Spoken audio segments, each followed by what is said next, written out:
Di episode keempat, kita pun langsung diarahkan pada saat profesor menjelaskan tentang pertolongan pertama, yang dimana saat terkena peluru, mereka perlu mengetahui tingkat kerusakan pada organ utama, hingga dapat diketahui Rio sekolah kedokteran.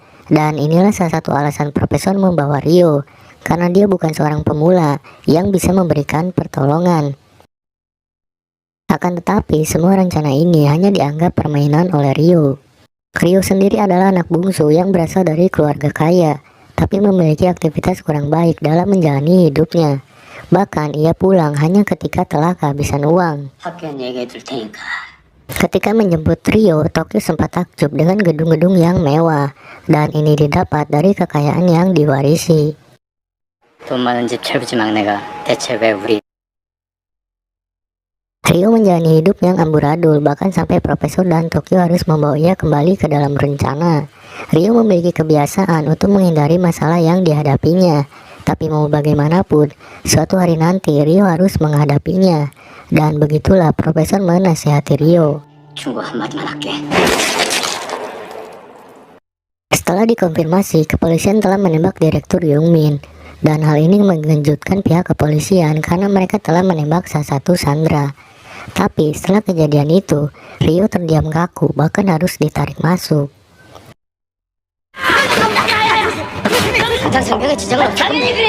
Untungnya tembakan itu tak mengenai organ vital Youngmin, dan sesegera mungkin tim profesor memberikan pertolongan. Tapi setelah diperiksa, Youngmin harus dioperasi karena pelurunya bersarang jauh di dalam tubuhnya. Melihat itu, mereka semua kebingungan dan meminta bantuan Rio. Profesor mengabari Woo-jin kalau Youngmin masih hidup, tapi ia tak habis pikir dengan negosiasi yang dilakukan Woo-jin. Dengan kejadian ini, pihak kepolisian akan mendapatkan masalah dengan apa yang akan diberitakan oleh media. Dan karena mereka berdua tak menginginkan Youngmin meninggal, Woo-jin mengusulkan untuk membiarkan tim medis masuk. 의료진을 들여보내줘. 10분 후 다시 연락하지. Mereka berdua menyadari para perampok tak akan sebodoh itu membiarkan tim medis masuk. Akan tetapi ini adalah salah satu kesempatan, dan diketahui Kapten Cha akan masuk dalam tim medis. 나를 의료진이랑 같이 들어갔어. Hingga sampai akhirnya profesor mengizinkan tim medis untuk masuk dalam 1 jam ke depan dengan mengirim staf dan peralatan medis dalam jumlah minim. Dengan kabar ini, pihak kepolisian akan memanfaatkan kesempatan ini dengan baik. Bahkan Kapten Cha telah menyiapkan pakaian yang sama dengan perampok. Jadi kesempatan ini digunakan untuk menyusupkan pasukan khusus, karena perampok akan fokus pada tim medis. 내가 좀 더 한마디로 도망가갔다고 날뛰다가 총에 맞았어. Moskow terlihat mengkhawatirkan kondisi Misun, tapi Denver telah berusaha semaksimal mungkin dan ia pun belum mengabari profesor karena Berlin. 왜 진짜 살아 있었어? Rio yang akhirnya melihat Misun mengatakan jika tak segera dioperasi, Misun bisa kehilangan kakinya. Maka dari itu mereka meminta Rio untuk operasi. Tapi Rio malah menolak karena takut dengan Berlin. 어쩌고 아무리 네 부탁이어도 Merasa bertanggung jawab, Denver berniat untuk melakukan operasi. Tapi dalam keadaan seperti ini pun, Misun ternyata masih mengkhawatirkan Youngmin. Bahkan ia menitipkan surat ke Denver agar diberikan ke Youngmin. 왜 다시 올 때까지만 그러잖아요. 그 사람도 저도 Pihak kepolisian berencana untuk menyusup melalui ventilasi yang mengarah ke dapur kafe. Walau beresiko, tapi ini rute terbaik yang tak diawasi CCTV. Kapten Cha sendiri akan menyamar sebagai tim medis, dan Woo-jin meminta untuk melakukan operasi selama mungkin tanpa memengaruhi operasi itu sendiri. Setelah kejadian itu, Tokyo meminta maaf ke Helsinki, sedangkan Denver yang ingin menyampaikan surat terhalang oleh kedatangan Berlin yang akan menghubungi istri Youngmin. Tapi sebelum menghubunginya, Berlin mengancam Youngmin untuk dapat mencoba menipu kembali. Hingga beberapa saat kemudian, Berlin menghubungi istri Youngmin. Di masa-masa seperti ini, ternyata yang dipikirkan Youngmin hanyalah istri dan anak-anaknya, sehingga Denver mengurungkan niatnya untuk menyampaikan surat dari Misun. Para pasukan khusus akan masuk saat perampok sibuk dengan operasi, sedangkan Kapten Cha akan memperlihatkan kondisi di dalam tanpa diketahui mereka, dengan menggunakan kacamata kamera. Tokyo berpesan agar semua sandera menjaga sikap karena tak menginginkan adanya korban lagi. Maka dari itu mereka diperintahkan untuk menggunakan topeng dan senjata dengan benar. Hingga sampai akhirnya pihak medis masuk ke dalam gedung bersama dengan Kapten Cha yang menyamar. 팔 벌리고 세고 아프다. Saat melakukan pemeriksaan di tempat lain, Profesor mengamati para tim medis itu, hingga sampai akhirnya ia melihat Kapten Cha yang merupakan anggota polisi. Sesegera mungkin, Profesor memberitahu Berlin dan menunjukkan pria itu. Tapi Profesor tak berniat menangkap polisi itu, karena tak mungkin mereka mengambil resiko hanya untuk melihat situasi di dalam. Dan yang diperlukan adalah mencari tahu motif mereka yang sebenarnya. Di waktu yang bersamaan, barang-barang tim medis disita, sedangkan di sisi luar gedung, tim khusus menuju lubang ventilasi. Berlin yang datang segera memberitahu anggota tim lainnya dengan adanya seorang polisi itu, hingga suasana tiba-tiba berubah, dan kemudian dilanjutkan dengan pemindaian.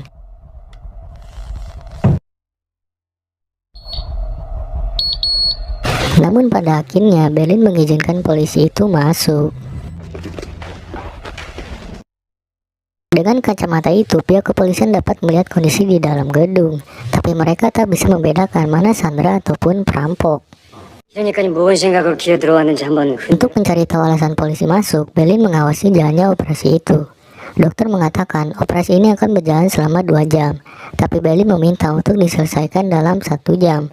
Dan dengan kacamata yang digunakan Kapten Cha, pihak polisi dapat mendengar pembicaraan mereka. Awalnya operasi ini berjalan dengan normal, tapi tiba-tiba suasana menjadi tegang setelah Berlin mengarahkan senjatanya ke Kapten Cha. Di sini Berlin mencari tahu siapa dia sebenarnya, hingga sampai akhirnya identitas Kapten Cha terbongkar.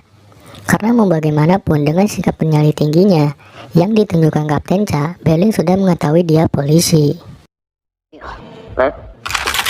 Kapten Cha sendiri beralasan hanya ingin memastikan keamanan tim medis, tak ada motif yang disembunyikan. Sebenarnya Kapten Cha melakukan ini agar perampok tak mengetahui operasi pengalihan pihak kepolisian.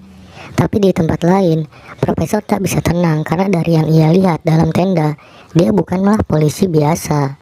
Setelah mendengar alasan yang terdengar cukup meyakinkan, Berlin meminta untuk melanjutkan operasi itu, dan ia meminta Denver untuk mengawasi polisi itu. Operasi kembali dilanjutkan, sedangkan tim khusus hampir mencapai dapur kafe. Dan di tengah-tengah operasi itu, Denver berusaha untuk mengambil peralatan operasi. Moskow memberitahu Denver adalah anaknya dan bukanlah orang jahat. Tapi yang meminta menembak bukanlah Denver, dan Misun pun mengakuinya. Setelah mengamati seluruh gedung, Rio tak menemukan hal yang mencurigakan, tapi Profesor memiliki firasat yang buruk. Profesor terus berpikir keras, akan tetapi tim khusus yang menyusup melalui ventilasi telah bersiap untuk masuk.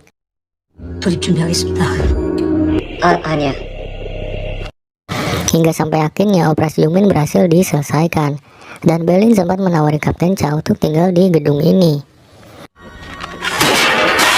Setelah diamati, Profesor melihat ada perbedaan di kacamata yang digunakan Kapten Cha, dan diketahui sebelumnya mereka memiliki alasan untuk melihat langsung, tapi Profesor menyadari ini adalah tipuan. Di samping itu, Denver berhasil mendapatkan alat medis. Hojin kemudian memerintahkan tim khusus untuk masuk, tapi Profesor telah menyadari dengan pengalihan perhatian timnya ini, dan ia pun yakin pasti ada penyusup dari tempat lain. Hingga beberapa saat kemudian mereka diperintahkan untuk keluar, tapi Kapten Cha terkejut dengan apa yang dilakukan Profesor. Berlin telah mengganti topeng para sandera dan timnya, dan ia bersama lainnya memberikan tepuk tangan untuk tim medis. Hojin pun seketika panik dan meminta tim khusus untuk membatalkan misinya, karena para perampok telah mengganti topengnya. Beberapa saat kemudian, tim Profesor menyisir seluruh gedung untuk mencari penyusup itu. Namun pada akhirnya penyusup itu berhasil melarikan diri. Dan kemudian Rio memberitahu bahwa tak ada masalah apapun. Tapi tanpa disadari, Profesor telah melakukan balasan operasi pengalihan isu itu. Dan dapat kita ketahui, berhasil tidaknya rencana ini tergantung pada Rio dengan memanfaatkan situasi, karena Profesor memiliki rencana untuk menembus ke dalam camp musuh. Hojin mengakui kehebatan Profesor, dan saat ini ia belum tahu sejak kapan Profesor mengetahui rencananya. 분명한 건 게임을 장악한 뒤였다. Dengan menyadap ponsel polisi itu, tim profesor bisa mengetahui semua percakapan polisi, bahkan tangkapan kamera, dan dapat diketahui HP itu tak bisa dimatikan. Akan tetapi di sini Belly mencurigai Rio. Setelah mendapatkan peralatan medis, Denver langsung melakukan operasi. Tapi melihat Denver yang gemeteran, Tokyo memutuskan untuk memanggil Rio. 리오? Namun di saat seperti ini pun, Misun masih mengkhawatirkan kondisi Yungmin. Tapi mau bagaimanapun, Denver meminta untuk tak mengkhawatirkannya, karena Yungmin berhasil diselamatkan. Moskow pun meminta agar Misun bertahan menunggu operasi. Tak disangka kembali terjadi permasalahan di antara Berlin dan Tokyo. Bukan tanpa alasan, Berlin mencurigai adanya rencana yang disembunyikan oleh mereka berdua. Tapi karena Tokyo tak mengaku, ia mengancam Rio akan menyerahkan Tokyo ke polisi dengan melemparkannya keluar. Dan dapat diketahui, Tokyo mengikuti rencana profesor bukan karena uang. 진심이라는 거지. Denver sendiri terpaksa berbohong ke Misun bahwa dirinya telah memberikan surat itu ke Yungmin. Ia pun sempat membuat seolah-olah Yungmin mempedulikan Misun. Dan sampai beberapa saat kemudian, Denver mengira Tokyo datang. Belly sendiri kecewa dengan Denver yang tak membunuh Misun. 처리해야 되는 거다. 이게 잘 맞는 줄 알았는데. Mendengar soal Tokyo yang tak menginginkan uang dan rela ditangkap demi rencana profesor ini, membuat Rio penasaran, sampai ia mengira Tokyo memiliki perasaan dengan profesor. 이 여자가 살아있으면 공포가. Berlin berniat untuk membunuh sendiri Misun, tapi Denver berusaha menghalanginya. Bahkan Berlin sempat mengira Denver memiliki perasaan dengan Misun, karena melihat Denver berusaha menghalanginya. Hingga sampai beberapa saat kemudian, tiba-tiba senjata mengarah ke Berlin. Nairobi berada di pihak Tokyo karena mendapati surat yang dijatuhkan Denver pada saat mengambil peralatan medis. Jadi lewat pesan itu, Nairobi tahu kalau Misun masih hidup. Tapi tiba-tiba Misun mengalami kejang. Dan karena Rio masih menolak membantu, Tokyo berniat melakukan operasi. Semua orang di tim ini memiliki alasan tersendiri, tapi berbeda dengan Rio yang terpaksa karena tak bisa melarikan diri. Hingga sampai akhirnya, Rio memutuskan untuk melakukan operasi dengan penuh ketegangan. Tapi pada akhirnya, Rio berhasil mengeluarkan peluru di kaki Misun. Ternyata bukan tanpa alasan, sejak kecil Rio sebenarnya takut dengan darah. Rio sendiri masuk kuliah kedokteran karena sudah diputuskan sejak lahir. Dan diketahui, keluarga Rio berprofesi sebagai dokter. Tapi setelah adanya kejadian ini, Rio mengatakan dirinya akan berhenti bertingkah seperti anak kecil. Bahkan ia memiliki rencana setelah pekerjaan selesai ini untuk membeli pulau dan menginginkan tinggal bersama Tokyo. Dan dapat diketahui, Rio ternyata menyukai Tokyo. 사랑하는 사람이랑 단둘이 살고 싶다. Misun tersadar kembali menyadari perkataan Denver itu bohong, karena Yungmin tak pernah mengatakan kata cinta selama bersamanya. Bukan tanpa alasan, karena Denver dibuat sebal oleh Yungmin karena membuat keributan hanya untuk bicara pada istri dan anaknya. Tapi sejujurnya Denver sedikit memahaminya, karena di saat ujung kematian, pasti wajah yang ingin dilihat akan muncul begitu aja. Hingga sampai akhirnya obrolan ini membuat Misun tersenyum. Bahkan Misun pun mengucapkan terima kasih karena telah diselamatkan. 살려줘서. Profesor sendiri senang mendengar kabar Misun yang masih hidup, dan kemudian ia menjadikan Tokyo sebagai pemimpin tim dalam gedung. Profesor sendiri mengerti dengan apa yang dilakukan Berlin, tapi ia tak menyetujuinya. Dan karena melanggar aturan, Berlin harus menerima konsekuensinya dengan mengurung Berlin tanpa senjata sampai dibutuhkan kembali. Kabar tertembaknya Direktur Yungmin telah disiarkan oleh media, bahkan media asing telah memberitakan secara luas, hingga sampai menjadi hal yang memalukan secara internasional. Bahkan Woo Jin harus mendengar tentang kabar dirinya yang akan digantikan, karena bukan orang yang tepat untuk menangani kasus ini. Dan hal ini menimbulkan rasa sedih di dalam diri Woo Jin, bahkan ia harus menutupi perasaan ini ke ibunya. Melalui HP yang diretas Rio, Profesor dapat mendengar semua percakapan kepolisian tentang Woo Jin yang dipulangkan karena harus menenangkan diri. Woo Jin akhirnya memilih untuk menemui Profesor dengan maksud untuk meminta maaf atas kejadian di camp saat itu. Tapi di sini setelah melihat media, Profesor menyadari Woo-jin yang tak bisa memberitahu keluarganya soal dirinya yang mengalami kesulitan ini dengan berpura-pura kuat. Hingga sampai akhirnya Woo-jin menyadari dirinya membutuhkan seseorang dan memutuskan untuk bercerita dengan Profesor. 술은 없어요? 뭐든 Tapi tak disangka hal-hal di luar prediksi Profesor terjadi di dalam gedung. Dan diketahui salah satu tim khusus masih berada di dalam gedung. Karena saat itu, ia tak sempat untuk masuk kembali ke lubang ventilasi dan memilih untuk bersembunyi di dapur. Beberapa saat kemudian, setelah ia menyembunyikan senjatanya, polisi itu bergabung dengan Sandra lainnya dan tanpa disadari, Aneki memperhatikannya. Dan film pun bersambung. Di tengah perjuangan untuk negosiasi, Woo-jin ternyata harus memperjuangkan rumah tangganya untuk mendapatkan hak asuh anaknya. Tapi sampai saat ini belum bisa ditentukan karena belum ada bukti yang menguatkan. Dan dapat diketahui Woo-jin mengalami kekerasan dalam rumah tangganya. Suami Woo-jin sendiri adalah seorang politikus yang ahli dalam perencanaan dan juga sebagai kandidat kuat untuk pemilihan presiden. Tapi permasalahan keluarga mereka berdua terdengar oleh media. Demi karirnya ini di depan media, King Salman mengatakan permasalahan keluarganya ini didasari oleh kebohongan Woo-jin karena salah dirinya yang telah mengecewakan istrinya. Hingga sampai akhirnya muncul asumsi kemungkinan kebohongan Woo-jin karena demi uang. Tapi di tengah-tengah masalah yang sedang dihadapinya, ibunya ternyata sedang sakit. Di samping itu, anaknya tak ingin pisah dengannya, bahkan ibunya Woo-jin, karena mereka bergantung padanya. Dan hal ini pun baru diketahui oleh Profesor. 어디가 아프신 줄은 Diketahui polisi yang menyusup itu bernama Chul-woo dan telah mengirim kode bahwa dirinya berhasil menyusup.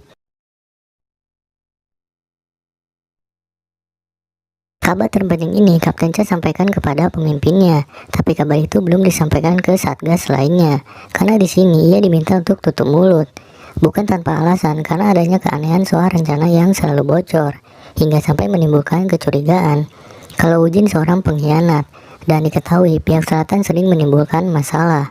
Hal ini dibuktikan dengan hasil informasi tim pengintai. Sebelum perampokan itu, yang diketahui musuh dalam meretas para perwira Korsel, yang akhirnya muncul kecurigaan kalau Woo-jin adalah bagian dari perencanaan perampokan.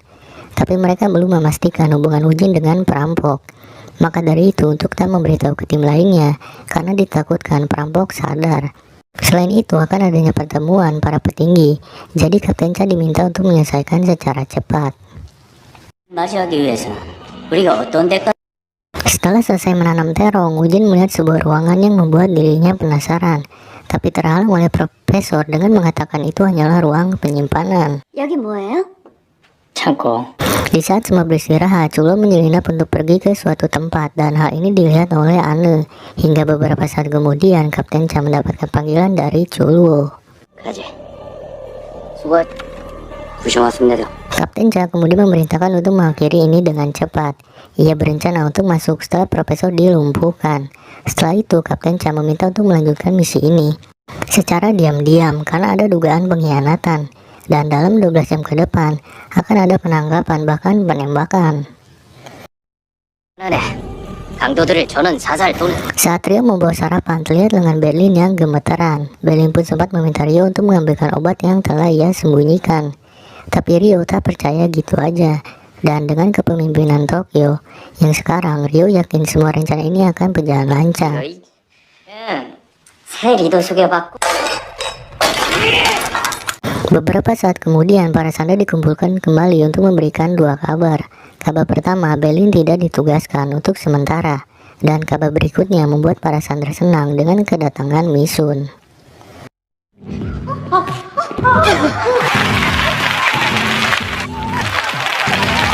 Setelah itu, para sandera kemudian dipindahkan dari yang awalnya tidur di lobi dan memisahkan dua orang yang terluka. Nairobi kemudian meminta untuk melupakan hal yang terjadi atas kekuasaan Berlin dan mengajak untuk bekerja sama. Selain itu, untuk sandera yang terluka dibebaskan dalam tugasnya. Setelah semua rencana yang gagal, Woo-jin menyadari ini adalah hal sulit, tapi ia mengajak bangkit kembali untuk menyelamatkan para sandera sampai terdengar kalimat berita yang indah. Hingga beberapa saat kemudian, Woo-jin menghubungi Profesor kembali. 때문에 그렇게 뜨거운 걸 보낸 게 얼마만인지. Di awal pembicaraan, Profesor memberitahu bahwa Sandra diberi sarapan roti lapis, kemudian diikuti dengan ucapan terima kasih Wojin dengan kerjasama merawat direktur. Dan untuk saat ini, Profesor mengatakan para Sandra bisa bertahan dengan memberi porsi sedikit makanan. Maka dari itu, Wojin menawarkan bantuan untuk memberi makanan, dan di samping itu, ketua berencana menukar makanan itu dengan Anne. Tapi Wojin memberi makanan itu tanpa imbalan untuk menghindari mereka yang mungkin akan curiga dengan adanya penyerangan. Dengan adanya kabar Misun selamat, para Sandra merasa adanya kebaikan dari perampok. Sedangkan Yungmin sempat berpikir semua ini salah dirinya, hingga menyebabkan dirinya mencoba membunuh perampok. Dan setelah mendengar Yungmin selamat, ia merasa lega. Tapi di sini Misun terlihat tak nyaman dengan Yungmin. Hingga beberapa saat kemudian, Denver datang untuk membawa Misun mengganti perban lukanya. 얘 의사한테 치료받. Denver menawarkan Misun untuk pindah ke ruang lain, bukan tanpa alasan karena ia melihat Yungmin membuat Misun tak nyaman dengan terus mengganggu. Tapi Misun malah menyalahi kedatangan perampok yang menjadikan keadaan seperti ini. 계란하네요. Yungmin yang berniat mencari Misun tak sengaja bertemu Chuwo, hingga akhirnya ia menyadari bahwa Chuwo bukanlah pegawai gedung. Chuwo sendiri kebingungan mencari alasan, tapi tiba-tiba Anne datang dan mengatakan Chuwo adalah supir bus. Anne ternyata menyadari Chuwo adalah seorang polisi, hingga sampai ia menawarkan bantuan untuk membantu rencana kepolisian. 할만한 사람이 있긴 해요. Saat memeriksa makanan, Wojin meminta untuk mengecualikan roti lapis, dan ternyata makanan seperti itu tak masuk dalam menu Korea yang dikirim. Hingga sampai akhirnya Wojin menyadari Profesor yang tak ada di tempat. Kecurigaan ini didapat karena adanya kesalahan Profesor soal roti lapis. Tapi Kapten Cha tak begitu percaya dengan kesimpulan Wojin, kecuali adanya mata-mata. Wojin sesegera mungkin untuk meminta Duchon melacak mobil yang tertangkap CCTV, karena mobil itu pasti kembali ke rumah perampok. Tapi asumsi Profesor yang berada di tempat lain tak bisa mengubah strategi, karena akan menyebabkan kekacauan. Dan untuk memastikan semua ini, Wojin meminta untuk membagikan dengan menugaskan agen selatan untuk fokus melacak mobil, dan akhirnya mereka menyetujuinya. Sebelum rencana ini berjalan, Rio telah memastikan kepolisian tak akan bisa melacak dengan peralatan ini, dan diketahui Profesor meminta agar anggota lainnya untuk pura-pura tak mengenali dirinya jika Profesor tertangkap. Tapi rencana ini bisa gagal jika kepolisian tahu Profesor tak ada di dalam gedung, dan membuat mereka sadar kalau ini bukanlah penyanderaan sederhana. 형처럼 우리가 벌인 짓이 단순한 인질극이 아니라는 것. Di tengah obrolan Moskow bersama Tokyo, Moskow mendapati Rio yang memperhatikan Tokyo, dan dapat diketahui Profesor melarang hubungan karena suatu alasan. Tapi tiba-tiba Profesor menghubungi dan membuat Rio panik. 뭐? Untuk mencari tahu keberadaan Profesor, Anna membawa Chuwo menemui Misun. Tapi Misun hanya mendengar aja, dan Chuwo meminta untuk menceritakannya. 적 있어요. 자세히 얘기해 주시겠어요? Di samping itu, Yungmin sedang mencari Misun dan merasa tak tenang mendengar kemungkinan Misun sedang mengganti perban. Hal ini menimbulkan kecemburuan karena ia lihat Denver dekat dengan Misun. Misun sendiri tak pernah melihat Profesor, ia hanya mendengar aja. Tapi tiba-tiba seseorang berteriak mencari Misun, dan diketahui itu adalah Yungmin. Teriakan Yungmin ini pun didengar oleh Sandra lainnya. 너 여기서 뭐 하는 거야? Hingga sampai akhirnya Yungmin ditarik masuk, tapi di sisi lain Helsinki menyadari teriakan itu. 잡는다. Dan beberapa saat kemudian Helsinki masuk untuk memeriksa toilet, dan muncul kecurigaan setelah mendengar alasan yang dikatakan Yungmin. Bahkan semakin membuat Helsinki penasaran setelah Anna memberi alasan aneh saat memeriksa pintu dalam toilet. Yang dapat diketahui di balik pintu itu ada Chuwo, tapi tiba-tiba Also datang karena Profesor mencarinya. 직접 너를 찾을 리가 없잖니. 만약 교수가 나를 네 뭐 잘못한 거 있니? Kekacauan ini ternyata membuat penasaran Sandra lainnya, hingga akhirnya mereka memilih untuk keluar dan mengatakan ini bukanlah hal penting.